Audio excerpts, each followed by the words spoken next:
राधे राधे भक्तों, आप सभी का स्वागत है आपके अपने चैनल भगवान भक्ति में। देवशयनी एकादशी पर देवों का शयनकाल शुरू हो जाता है।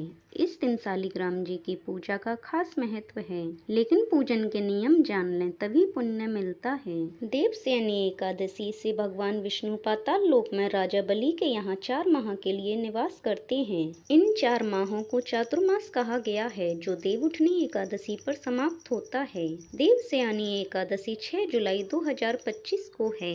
एकादशी भगवान विष्णु को समर्पित है। ऐसे में इस दिन भगवान श्री कृष्ण के अलावा शालिग्राम रूप में भी विष्णु जी की पूजा का महत्व होता है, क्योंकि देवउठनी एकादशी के दिन जब भगवान विष्णु निद्रा से जागते हैं तो माता तुलसी और शालिग्राम जी का विवाह संपन्न कराया जाता है। विधि विधान से उनका पूजन होता है।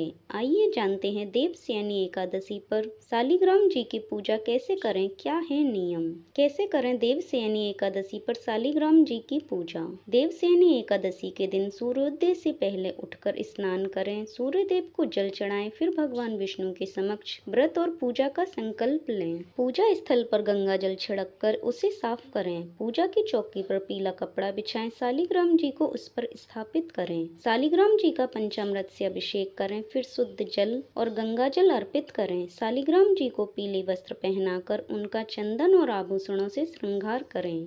रोली, मौली, हल्दी, गुलाल, अबीर, फूल, फल, धूप, दीप, कपूर और नैवेद्य आदि पूजन में शामिल करें। केला, पंजरी, पंचमेवा, पंचामृत में से किसी भी व्यंजन का भोग जरूर लगाएं। इसमें तुलसी दल जरूर डालें। ओम नमो नारायण मंत्र का जाप करें। देवशयनी एकादशी की कथा पढ़ें और आरती के बाद पूजा में हुई गलतियों के लिए क्षमा याचना करें। इस दिन ब्राह्मण और जरूरतमंदों को दान जरूर करें। अगले दिन व्रत का पारण करें। इन नियमों का ध्यान रखें। शालिग्राम जी पर कभी भी अक्षत नहीं चढ़ाने चाहिए। शास्त्रों में इसकी मनाही है, लेकिन अगर आप ऐसा कर रहे हैं तो चावल को हल्दी से पीला रंग से रंगने के बाद ही अर्पित करें। तुलसी के बिना शालिग्राम जी का पूजन अधूरा है।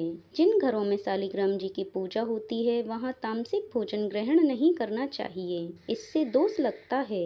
घर में सिर्फ एक ही शालिग्राम की शिला होनी चाहिए। एकादशी पर शालिग्राम जी की पूजा का लाभ। मनुष्य के सारे रोग और संताप नष्ट हो जाते हैं और वो सुख समृद्धि प्राप्त करता है। घर परिवार में अशांति और कलह दूर होती है।